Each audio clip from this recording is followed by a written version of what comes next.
Assalamualaikum. About to start the class. Making sure के पिछली class से सब पार्टिसिपेंट्स हमें ज्वाइन कर लें.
हम लास्ट टाइम हाइब्रिडाइजेशन की बातें आपसे कर चुके थे और मीथेन और ईथेन जो कि अल्केन के पहले दो मेंबर हैं उनका स्ट्रक्चर हाइब्रिडाइजेशन की मदद से हमने एक्सप्लेन कर दिया था.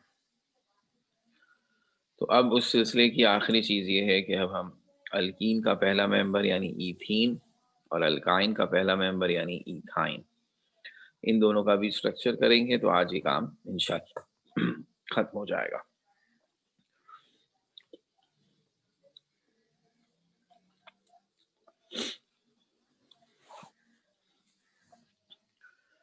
तो शुरू कर देते हैं अब.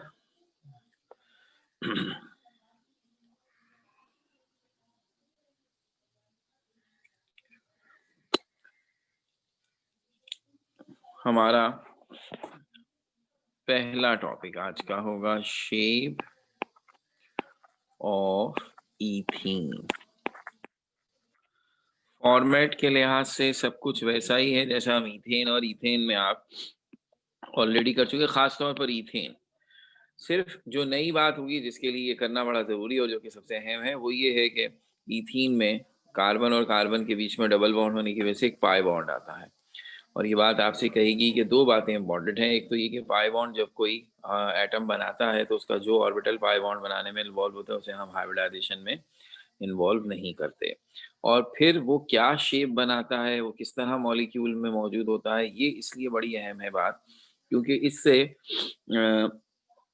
उन कंपाउंड्स की प्रॉपर्टीज, केमिकल बिहेवियर समझने में बड़ी आसानी रहती है जिनमें डबल बॉन्ड है. तो अब अल्कीन अल्काइन के रिएक्शंस तो हम पढ़ ही चुके हैं, लेकिन अब ये जो हमारा अगला मरहला आने वाला है बेंजीन, उसमें ये बात बड़ी इंपॉर्टेंट होगी कि we should know how the pi bonds make it presence in any compound, कि वो अपनी मौजूदगी कंपाउंड्स में किस तरह से रखता है. Let's see. तो शुरू का सारा हिसाब किताब वैसा ही है. मॉलिक्यूलर फॉर्मूला ईथीन का है C2H4 और जैसे कि हमें पता ही है इसका सेंट्रल एटम कार्बन ही है, जो कि दो हैं जैसे ईथेन में थे. और फिर ये जुमला लिखना है कि shape of ethene can be explained in terms of hybridization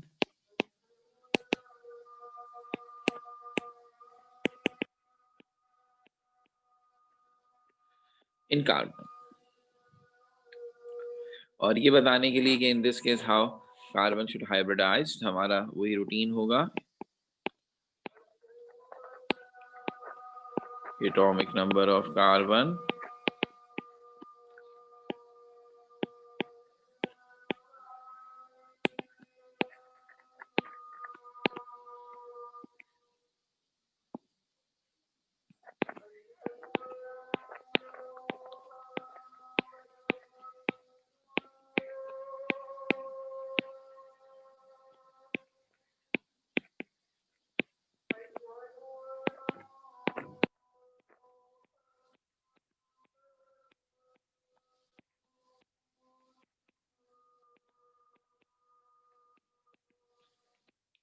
उसी तरह जैसे मीथेन ईथेन में किया था कि एटॉमिक नंबर कार्बन का लिखकर उसकी ग्राउंड और एक्साइटेड स्टेट कॉन्फ़िगरेशन लिखी और फिर एक्साइटेड को मज़ीद वज़ाहत के साथ बॉक्स में बता दिया।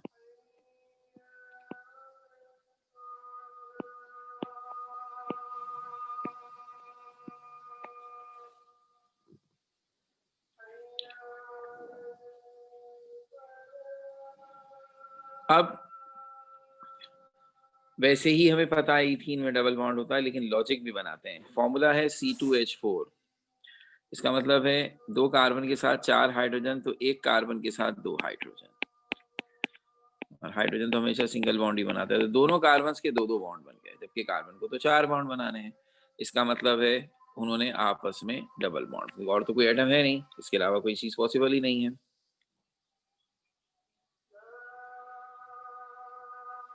तो इससे पता चला कि हर कार्बन के साथ 2 हाइड्रोजन है और 1 बराबर वाला कार्बन है। तो इसका मतलब है 3 एटम जुड़े हुए हैं, जबकि कार्बन की वैलेंसी 4 है, तो किसी एक के साथ उसने डबल बॉन्ड बनाया है। तो यहाँ पे शो करेंगे।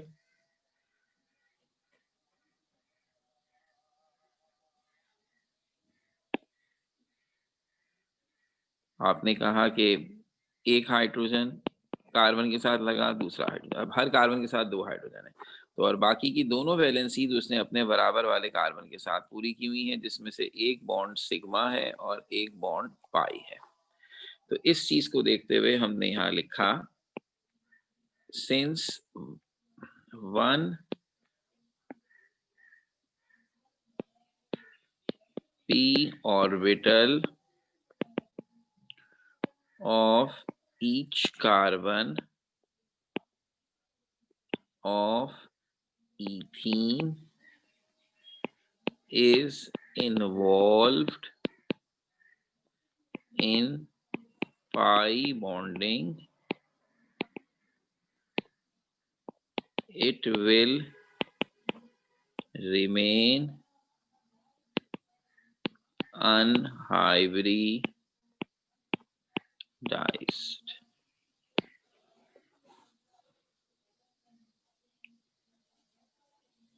तो अब अगर एक p ऑर्बिटल जो पाई बॉन्ड बना रहा है वो अनहाइब्रिडाइज्ड है, तो बाकी के 3 ऑर्बिटल यानी एक s और 2 p मिलकर जो हाइब्रिडाइजेशन करेंगे वो होगी sp2।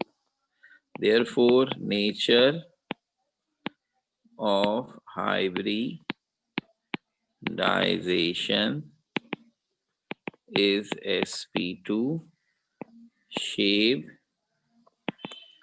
planar, trigonal और एंगल, बॉन्ड एंगल जिसको आप कहते हैं 120। ये sp2 की हाइब्रिडाइजेशन की डेफिनेशन में भी हमने लिख दिया था। तो अब अगर ये है सिचुएशन, तो जैसे हमने इथेन और मीथेन में किया है, अब हम इसकी डायग्राम ड्रॉ करें।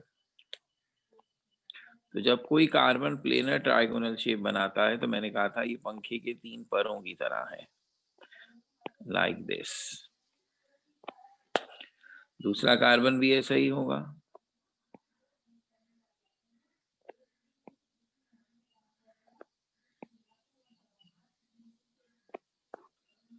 ठीक है ना। अब दोनों कार्बन के इस वक्त 3-3 ऑर्बिटल नजर आ रहे हैं। ये वो 3 ऑर्बिटल हैं जो sp2 हाइब्रिडाइज्ड हैं। जो अनहाइब्रिडाइज्ड है और पाई बॉन्ड बना रहा है वो अभी हमने शो नहीं किया, वो भी बाद में करते हैं, पहले इसकी बात पूरी कर लें। तो हर कार्बन के साथ 2 हाइड्रोजन लगे हुए हैं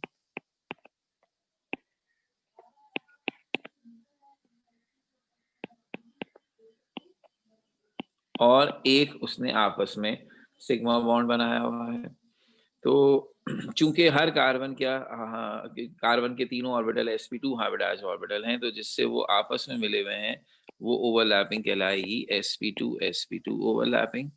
और जिसमें वो हाइड्रोजन के साथ मिला हुआ है उसको आप ssp2 या sp2s ओवरलैपिंग कहेंगे। ये मैंने लेबल कर दिया और इसी बात को हमने यहाँ लिख भी दिया कि 1 cc sigma bond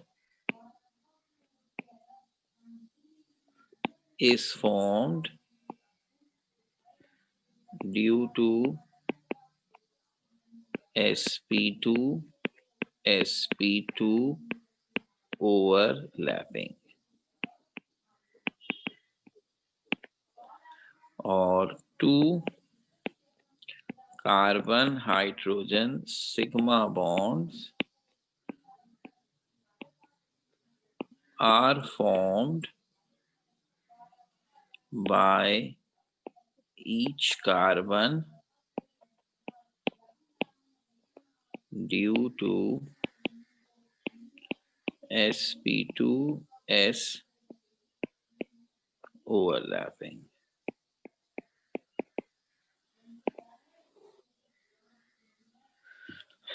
अब बात आ गई कहाँ है वो अनहाइब्रिडाइज्ड ऑर्बिटल। बात सारी ये है कि हाइब्रिडाइजेशन का जो लॉजिक बताई जाती है कि आखिर ऑर्बिटल अपने शेप्स क्यों चेंज करते हैं, वो क्यों मिक्सिंग करके नए और एक जैसे शेप के ऑर्बिटल बना लेते हैं, तो इसका जवाब ये है कि सिर्फ वो ऑर्बिटल्स मिक्सिंग करते हैं और हाइब्रिडाइजेशन करते हैं जिन ऑर्बिटल्स के सामने किसी दूसरे एटम का ऑर्बिटल आ जाए। तो जो हेड टू हेड एक दूसरे के आमने सामने आकर बॉन्डिंग करें, ऐसे सिग्मा बॉन्डिंग करते हैं, सिर्फ वो इस वजह से अपने शेप चेंज करते हैं कि जिसके साथ ये बॉन्ड बना रहे होते हैं उसका इलेक्ट्रॉन इनके इलेक्ट्रॉन को रिपेल करता है।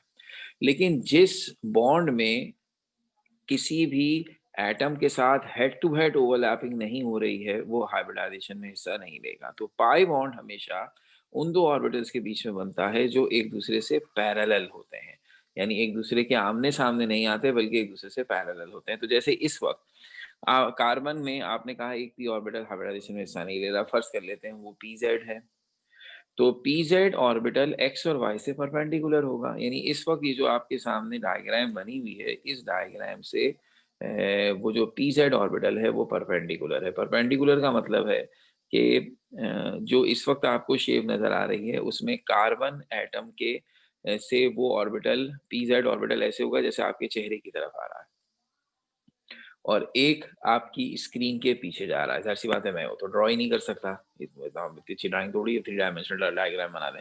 तो हम उसके लिए क्या करते हैं कि ये बताने के लिए कि दोनों कार्बन का पीजेड पीजेड ऑर्बिटल जो एक दूसरे से पैरेलल है और मॉलिक्यूल के प्लेन से परपेंडिकुलर है, वो साइड्स के साथ अपनी साइड्स टच करके, वो हेड टू हेड नहीं, साइड्स टच करके पाई बॉन्ड बनाता है।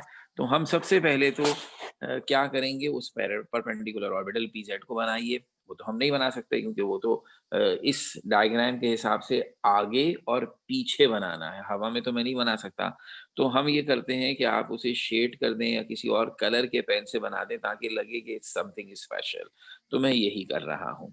तो I am drawing this PZ orbital with a different colour marker as well as मैं इसे शेड भी कर दूंगा ताकि ये लग तो ऐसा रहा है जैसे इसी के साथ है, लेकिन हकीकत में इसकी एक लूप आगे है और एक लूप पीछे है।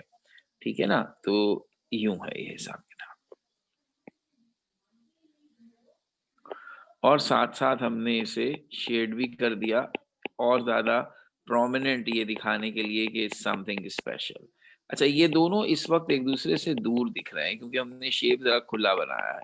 अगर मैं दोनों कार्बन एटम्स को एक दूसरे के करीब लाऊं तो इन दोनों पी जेड ऑर्बिटल जो ब्लू से बनाए गए इनकी साइड्स आपस में टच करेंगी, जो कि प्रैक्टिकली ऐसे ही करती हैं, लेकिन तस्वीर खुली बनाने की वजह से अभी फिलहाल ये दूर दूर दिख रहा है। तो एक इलेक्ट्रॉन एक पीजेड ऑर्बिटल में है, एक इलेक्ट्रॉन दूसरे पीजेड ऑर्बिटल में। जब इनकी साइड्स टच करती हैं तो एक इलेक्ट्रॉन यहाँ ऊपर और एक इलेक्ट्रॉन यहाँ नीचे, जो एक्चुअल में एक इलेक्ट्रॉन आगे और एक इलेक्ट्रॉन पीछे कहना चाहिए, हमें तस्वीर के हिसाब से ऊपर नीचे कह रहे हैं। तो ये पाई इलेक्ट्रॉन में जो दो इलेक्ट्रॉन बॉन्ड बनाते हैं शेयरिंग के जरिए, वो बेसिकली एक दूसरे के साथ भी नहीं होते। एक सिग्मा बॉन्ड के ऊपर होता है, एक सिग्मा बॉन्ड के नीचे होता है। तो और ये पूरे मॉलिक्यूल के ऊपर स्प्रेड हो जाते हैं, इसलिए इनको डी लोकलाइज्ड इलेक्ट्रॉन कहते हैं, जिनकी लोकेशन फिक्स नहीं है। तो एक इलेक्ट्रॉन, अगर मैं इस तस्वीर की सही तर्जुमानी करूं, जैसा ये बना हुआ है वैसे नहीं, तो एक इलेक्ट्रॉन इस मॉलिक्यूल के आगे स्प्रेड हुआ हुआ है और एक इलेक्ट्रॉन इस मॉलिक्यूल के पीछे स्प्रेड हुआ हुआ है। तस्वीर में ऊपर नीचे नजर आ रहे हैं, दरअसल बात है मैं अब हवा में तो नहीं बना सकता था, लेकिन कॉन्सेप्ट ये है कि एक पाई इलेक्ट्रॉन इस मॉलिक्यूल के आगे है पूरा और एक पाई इलेक्ट्रॉन इस मॉलिक्यूल के पीछे है, और ये कहलाते हैं डी लोकलाइज्ड इलेक्ट्रॉन। तो ये पाई बॉन्ड बन गया pz और pz अनहाइब्रिडाइज्ड ऑर्बिटल के दरमियान, एक पाई इलेक्ट्रॉन, ये दूसरा पाई इलेक्ट्रॉन। तो अब हम इसके बारे में भी यहां लिख दें कि 1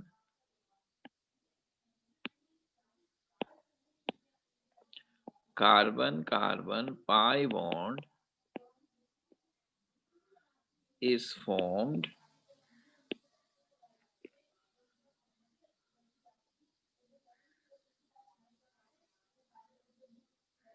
between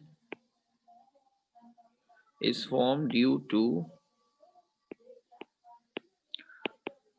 sideways overlapping of unhybridized p orbitals which are mutually parallel but perpendicular to the plane of molecule. So 1cc pi bond is formed due to sideways overlapping of unhybridized p orbitals which are mutually parallel but perpendicular to the plane of molecule. ये हो गई जनाब, कोई बहुत लंबी चौड़ी explanation नहीं है बहरहाल। और जैसे कि मैंने कहा कि मीथेन ईथेन का पढ़ाना और जानना इसलिए ज़रूरी था कि उससे बेसिक से बात आगे बढ़ी है। एग्जामिनेशन पॉइंट ऑफ व्यू से सबसे ज़्यादा क्या मतलब, पिछले मेरे ख्याल में मैं 30 सालों से ही ऑब्जर्व कर रहा हूँ कि ईथीन और इथाइन में बारी बारी चलती है। तो पिछले साल तो पेपर ही नहीं हुआ है, तो अगर बारी थी ईथीन की तो फिर अब इथाइन की है। हाँ, कहीं कहीं उन्होंने सरप्राइज करते हुए ये ज़रूर किया है कि अगर लोगों ने बारी बना वो की सिस्टमैटिक देखते हुए ये सोचा, तो उन्होंने एक आधी दफ़ा ऐसा किया दोनों पूछ लिए, यानी ये भी हो चुका है। तो इसलिए एहतियातन यही है कि मेरे हिसाब से कि हमें सारे ही स्ट्रक्चर्स याद हों और ख़ास तौर पर ईथीन और इथाइन दोनों हों। और अब इस सिनेरियो में तो और भी ज़रूरी है क्योंकि लास्ट ईयर पेपर नहीं हुआ है। तो ये 4 मार्क्स हैं आपके। बिल्कुल इसी तरह आप एक्सप्लेनेशन देते हैं और डायग्राम बनाते हैं। अच्छा, इसका फ़ायदा ये है ईथीन अब कर लेने का कि इथाइन अब बिल्कुल इसी तरह है। बस अब फ़र्क ये होगा कि जब आप इथाइन लिखेंगे तो फ़ॉर्मूला चूँकि C2H2 हो जाएगा, 2 हाइड्रोजन और कम हो जाएँगे। तो यहाँ 1 की जगह 2 पाई बॉन्ड बनेंगे। हाइब्रिडाइजेशन sp2 की जगह sp हो जाएगी। लेकिन पैटर्न राइटिंग का बिल्कुल ऐसा ही रहेगा। तो इसे भी कर लें ताकि ये सिलसिला पूरा हो जाए हमारा। Shape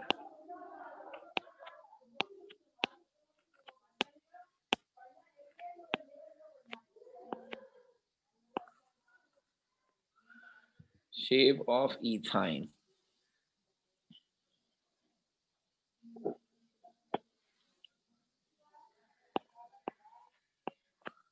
Molecular formula C2H2 central atom carbon. तो अब वही जुमला यहाँ भी आ जाएगा कि shape of ethyne can be explained in terms of hybridization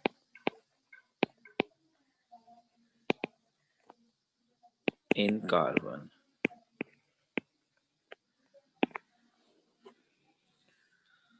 तो अब उसी तरह आप प्रेडिक्ट करें कि इस केस में क्या हाइब्रिडाइजेशन बनेगी। Atomic number of carbon is 6, electronic configuration 1s2 2s2 2p2 is ground state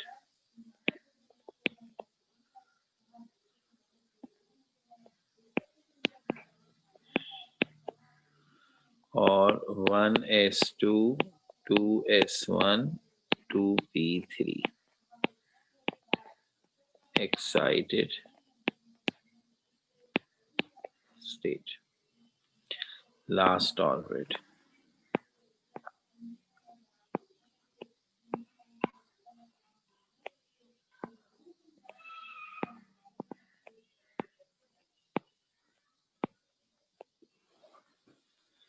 ये पूरा हर दफा यही करना होता है हमें। बस अब यहाँ से फॉर्मूले के हिसाब से सब जगह अलग अलग सिचुएशन है।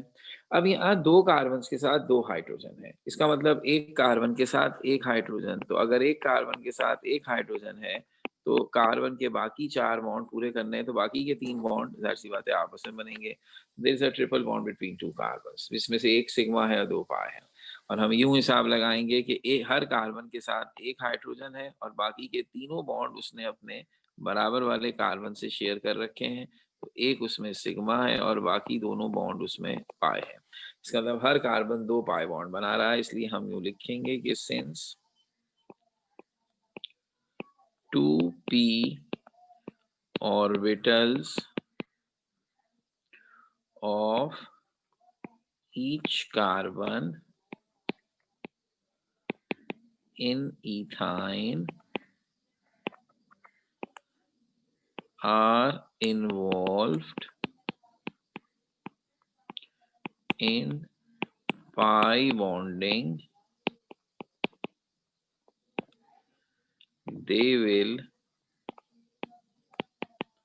remain unhybridized। तो फिर खुद ब खुद हो गई बात कि nature of hybridisation sp, shape, linear और एंगल 180।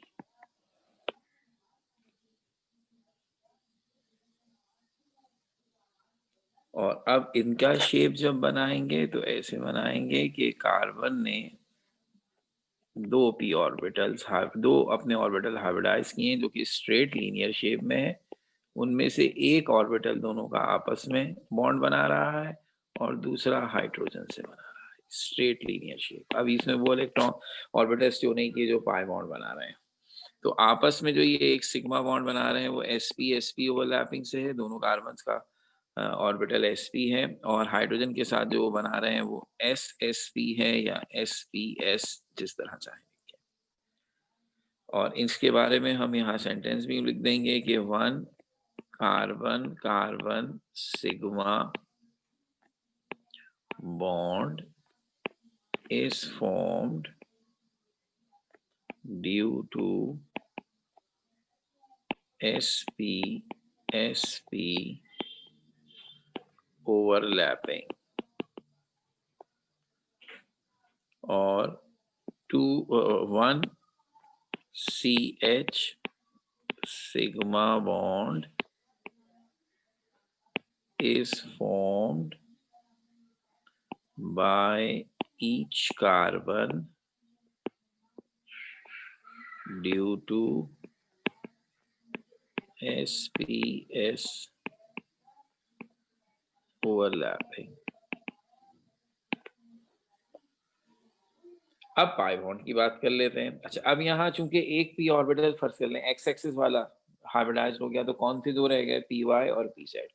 तो दोनों के दोनों इस से परपेंडिकुलर होंगे। तो एक ऊपर वाई एक्सिस वाला ऊपर नीचे बनेगा और जेड एक्सिस वाला आगे पीछे बनेगा। तो अब ऊपर नीचे वाला तो मैं आराम से बना सकता हूँ, ये आगे पीछे वाले में ज़ाहिर सी बात है मुझे परेशानी रहेगी कि वो डायग्राम ऐसे तो नहीं बन सकता। तो हम दोनों को कलर्ड और शेडेड अंदाज से बनाते हैं ताकि कुछ तासुर सा उभारे। तो ये है अनहाइब्रिडाइज्ड पी ऑर्बिटल, इस कार्बन का भी और इस कार्बन का भी। इवेंचुअली दोनों कार्बन इतने करीब होते हैं, अभी तुमने दूर दूर दिखाया कि इनके ये जो नीले नीले पी ऑर्बिटल बने हुए इनकी साइड्स टच करती हैं। और फिर जो इनका जेड वाला है पी जेड, वो हमने ऐसे कोशिश की ये पीछे की तरफ है और ये आगे की तरफ है। इसी तरह इधर भी ये पीछे की तरफ है और ये आगे की तरफ है। अच्छा, और शेड भी उसी अंदाज के कर देते हैं। ये px के लिए है और ये py के लिए, pz के लिए, सॉरी, पहले वाला py था और अब ये pz है। इसी तरह यहाँ भी ये py है और ये भी py का दूसरा हिस्सा, जबकि ये pz है।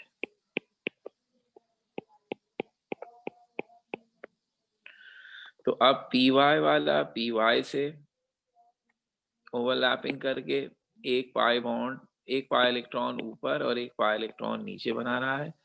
pz से ओवरलैपिंग करके एक पाई इलेक्ट्रॉन आगे और एक पाई इलेक्ट्रॉन पीछे बना रहा है। This one is py and this one is pz.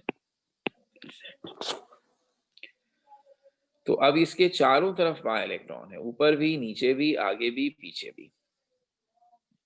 और अब इसके बारे में यहाँ लिखा कि 2 carbon carbon pi bonds are formed due to side-wise overlapping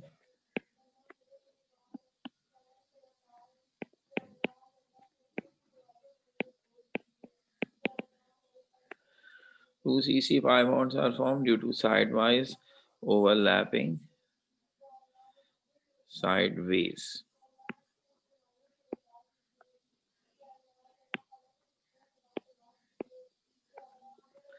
overlapping of unhybridized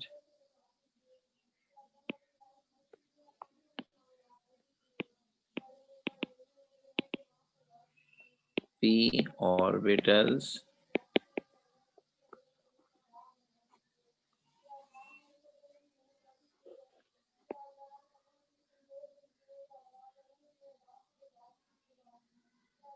which are mutually parallel but perpendicular to the plane of molecules. सो ये almost उसी तरह पैटर्न से गिनती चेंज हुई है कि वहाँ एक पाई बॉन्ड था, 2 पाई बॉन्ड है और ऑब्वियसली उस हिसाब से शेप थोड़ा सा चेंज हो गया है। तो ये अब आपके सामने चारों मैंने सैंपल्स लिख दिए हैं, मीथेन भी, इथेन भी, इथीन भी, इथाइन भी, याद चारों होने चाहिए, लेकिन ज़्यादा अहम इथीन और इथाइन है कि इन दोनों ही से ज़्यादातर सवाल पूछा जाता। तो अब अल्केन अल्कीन अल्काइन की तमाम चीदा बातें हमने कर दी। That completes the most important stuff for the reaction. मेरी बात ये याद रखिएगा, क्योंकि जब मैं ये पढ़ाता हूँ इतनी स्लो, इतने आराम और सब कुछ, उस वक्त तो बच्चों को आसान लगता है क्योंकि वो एक वक्त में एक रिएक्शन को फोकस करते हैं, कोई बात ही नहीं है। और थोड़े से रिएक्शंस हैं तो थोड़ी सी उलझन हो रही होती है, लेकिन जब वो साल के एंड पर पहुंचते हैं और रिएक्शन बहुत ज़्यादा हो जाते हैं तो सब गिचपिच हो जाते हैं, तब परेशान होकर पिटते हैं। रिएक्शंस बढ़ेंगे, यकीनन बढ़ेंगे, आगे हम जाएंगे, यकीनन जाएंगे इंशाल्लाह, लेकिन सबसे अहम स्टफ यही रहेगा। यानी जब भी आपको ये लगे अगर बाद में भी कि यार ये तो घिच-पिच हो गए, अब क्या करें, सबसे पहले अल्केन अल्कीन अल्काइन। उसकी वजह ये है कि यही बेस है। अभी बेंजीन हम शुरू करेंगे, ये बिल्कुल अलग-थलग टॉपिक है, इसके रिएक्शंस, इसकी बातों का किसी और टॉपिक से ताल्लुक नहीं, ये समझिए आइसोलेटेड टॉपिक है, इसका तो कहानी खत्म। उसके बाद जब हम चैप्टर 8 और 9 के रिएक्शंस पढ़ेंगे तो यही अल्केन अल्कीन अल्काइन के रिएक्शंस वहां रिपीट होंगे विद सम न्यू रिएक्शंस। 50% यही रिएक्शंस 8 और 9 में दोबारा आपको पढ़ने पड़ेंगे। तो इसका मतलब ये है कि ये सबसे इम्पोर्टेंट, अगर ये स्ट्रॉन्ग बना हुआ है तो आगे जरा भी परेशानी नहीं होगी। तो अब हमने अल्केन अल्कीन अल्काइन बहरहाल खत्म कर दिया, टेस्ट भी कर लिया था, बस एक स्ट्रक्चर्स का हम इंशाल्लाह अगले वाले टेस्ट के साथ ले लेंगे। अब हम शुरू करना चाहते हैं the last part of the chapter and one of the most important part of our syllabus. ही हमारे सिलेबस का आइकॉन है, यानी जिंदगी गुजर जाएगी इंशाल्लाह आपकी भी, आगे बढ़ेंगे तो 10-15 साल बाद जब याद करेंगे सेकेंड ईयर की केमिस्ट्री को ना, तो होता है ना कि कोई एक टॉपिक ऐसा होता है जो चिपका होता है दिमाग के साथ, ध्यान में भाई हाँ वो पढ़ा था, ये बेंजीन है, यानी सारी जिंदगी के बाद कोई जब भी ऑर्गेनिक का नाम लेते हैं ना फौरन हमें भी हाँ जिसमें बेंजीन था, ये वो वाला हिसाब है। तो ये इस टॉपिक में एक तो ये बात है कि ये आपका नॉमेनक्लेचर वीक है, कोई बात नहीं, तब भी आप इसे पढ़ सकते हैं। सबसे इम्पोर्टेंट बात, ठीक है इसकी भी नॉमेनक्लेचर की हमें जरूरत पड़ेगी ऐसा नहीं है, लेकिन बहुत ही वाजिबी सी, और उसमें भी ज्यादातर बातें हम यहाँ दोबारा दोहरा देंगे ताकि हर चीज पक्की हो जाए। इसमें रट्टा भी है, इसमें कॉन्सेप्चुअल चीज भी है और इसमें रट्टा भी है। तो ऑर्गेनिक में रट्टे वाले टॉपिक बड़े कम आ रहे हैं। अभी आपने देख ही लिया अल्केन एल्कीन अल्काइन में तो रिएक्शन सब कॉन्सेप्चुअल है, ऐसे बगैर समझे याद नहीं हो सकता। बेंजीन में कुछ दो चार डिस्क्रिप्टिव टॉपिक भी हैं और इम्तिहान में रेगुलरली आते हैं। ऑलमोस्ट 8 से 10 मार्क्स बेंजीन में से हर साल आते हैं। ये है, इतना सारा मैंने इंट्रोडक्शन मार दिया बेंजीन का। टॉपिक बेसिकली बेंजीन नहीं है, टॉपिक है एरोमेटिक कंपाउंड्स।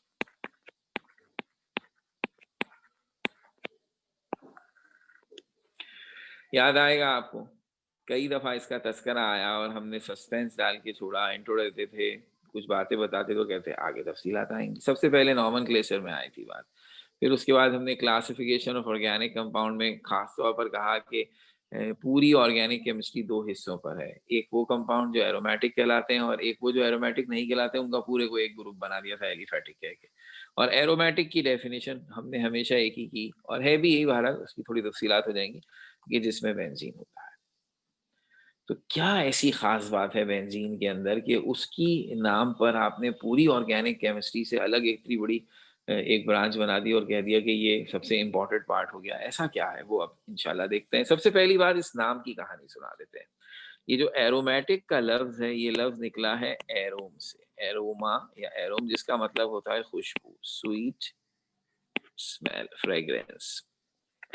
इसीलिए खुशबू वाली जितनी चीजें हैं, परफ्यूम्स वगैरह, उन पे अक्सर ये लफ्ज लिखा होता है एरोमेटिक। तो एरोमा का मतलब है खुशबू। ये नाम इस तरह आया कि जब हमारी पुरानी ऑर्गेनिक केमिस्ट्री चलती थी, यानी यूरिया की सिंथेसिस से पहले जो ओल्ड ऑर्गेनिक केमिस्ट्री थी, जिसमें वाइटल फोर्स थ्योरी थी और जिसमें हम सिर्फ ऑर्गेनिक कंपाउंड लिविंग थिंग से हासिल करके उन्हें पढ़ते थे और कुछ नहीं कर पाते थे, उनमें हमने ये देखा कि कुछ लिविंग सोर्सेस से कंपाउंड्स के ऐसे कंपाउंड्स का ऐसा ग्रुप हमने आइडेंटिफाई किया जिनकी खुशबू बहुत अच्छी थी। तो अच्छी खुशबू की वजह से उन कंपाउंड्स को, जो भांत भांत की चीजों से हासिल हुए थे, एक ही चीज से नहीं, कोई कहाँ से कोई किससे, लेकिन जिसमें अच्छी खुशबू होती थी, वो उन्होंने उसे जो है एक ग्रुप बनाकर उसी निस्बत से खुशबू वाले कंपाउंड या एरोमेटिक कंपाउंड कह दिए। ठीक है ना? तो ये इनके नामों का ओरिजिन था, कहाँ से ये नाम आया कि ये खुशबू वाले कंपाउंड थे। अच्छा, फिर क्या हुआ? फिर ये हुआ कि हमें ऑर्गेनिक की मॉडर्न डेफिनेशन मिली, रेवोल्यूशन आया, हमने ऑर्गेनिक कंपाउंड लेबोरेटरी में बनाने शुरू किए और अब हमें एहसास हुआ कि ये मामला सिर्फ खुशबू का नहीं है, बल्कि इत्तेफाक से वो जो भी 15-20 कंपाउंड हमारे सामने हैं जिनमें खुशबू होती है और जिनको हमने एरोमेटिक कहा है, वो केमिकल कैरेक्टरिस्टिक्स के लिहाज से भी सिमिलैरिटी रखते हैं और उनमें एक ऐसा कैरेक्टर है जो उनको लिंक किए हुए है, और वो कैरेक्टर ये है कि वो कंपाउंड कुछ अनयूजुअली या अनएक्सपेक्टेडली स्टेबिलिटी रखते हैं। जो स्टेबिलिटी कह लीजिए कि जरा अजीब व गरीब किस्म की स्टेबिलिटी रखते हैं, वो आगे आ जाएगी बात। तो इससे पता ही चला कि खुशबू वाले कंपाउंड्स में सिर्फ खुशबू कॉमन नहीं है, बल्कि केमिकल कैरेक्टरिस्टिक्स के लिहाज से भी वो कंपाउंड काफी मिलते जुलते हैं। थोड़ा वक्त गुजरा, कुछ ऐसे कंपाउंड डिस्कवर हुए जिनमें खुशबू तो नहीं थी, लेकिन खूबियां उनकी खुशबू वाली जैसी थी, केमिकल प्रॉपर्टीज। तो हमने ये देखते हुए कि केमिकल प्रॉपर्टीज का सिमिलर होना ज्यादा इंपॉर्टेंट है for grouping rather than smell, हमने उन बगैर खुशबू वाले कंपाउंड्स को भी सिर्फ इस वजह से कि उनकी केमिकल प्रॉपर्टीज मिल रही हैं इन खुशबू वालों के साथ रख दिया। थोड़ी और तरक्की की और कुछ कंपाउंड आए, तो अब बदबू वाले कंपाउंड भी आ गए, केमिकल प्रॉपर्टीज में वैसे ही थे, भी डाल दिया। नतीजा ही हुआ कि आहिस्ता आहिस्ता इन कंपाउंड्स की तादाद इस तरह बढ़ी कि इसमें खुशबू के साथ साथ बगैर खुशबू वाले कंपाउंड तो क्या, बदबू वाले कंपाउंड भी शामिल हो गए। तो अब इसका नाम एरोमेटिक एक तरह से अपने मीनिंग खो बैठा। अब ये सिर्फ नाम के एरोमेटिक रह गए क्योंकि मामला खुशबू बदबू से बड़ा आगे चला गया।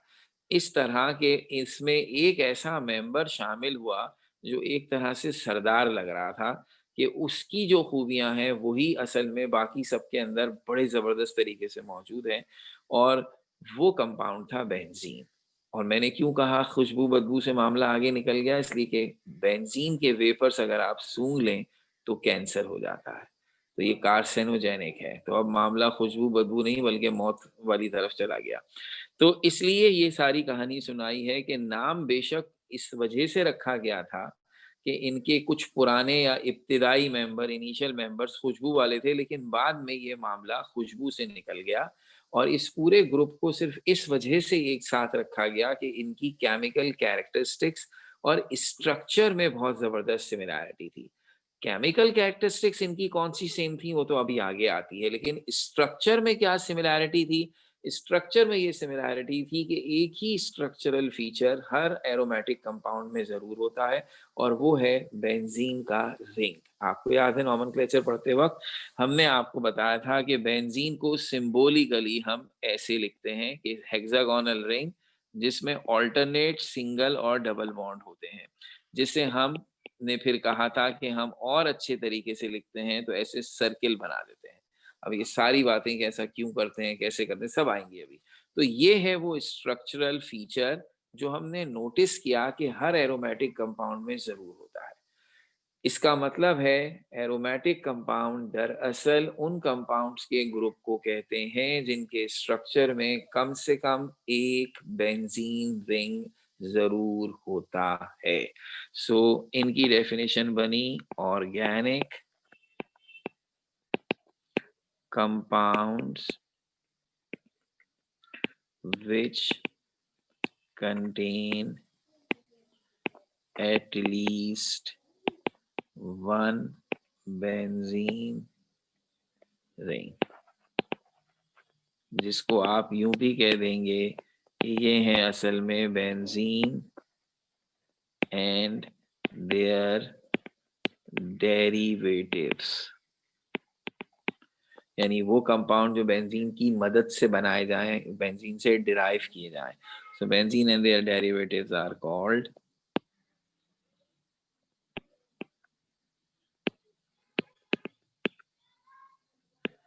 अब ये जो डेफिनेशन बनाई है ये स्ट्रक्चर की बेस पर बनाई है कि एक फीचर, स्ट्रक्चरल फीचर ऐसा है जो तमाम ऑर्गेनिक एरोमेटिक कंपाउंड्स में होता है। लेकिन मैंने कहा एक केमिकल प्रॉपर्टी भी ऐसी हैं, केमिकल कैरेक्टरिस्टिक्स भी कुछ ऐसे हैं जो इन्हें एक ही ग्रुप में रखने पे मजबूर हमें करते हैं। वो प्रॉपर्टी एरोमेटिसिटी कहलाती है। अब ये क्या लफ्ज आ गया, एक और एरोमेटिक से निकल गया एरोमेटिसिटी, इससे हम अपनी बात को तफसील से बयान करेंगे। तो फिलहाल ये इंट्रो है और इस डेफिनेशन की भी थोड़ी हम मालिश करेंगे कि इसमें भी कुछ और मजीद बातें बनाएंगे। तो यहाँ से इंशाल्लाह अपनी बात को जारी रखेंगे। ये आज की स्लाइड्स आपसे हम शेयर कर लेंगे, तो इंशाल्लाह इससे कंटिन्यू करते हैं next time. Thank you very much.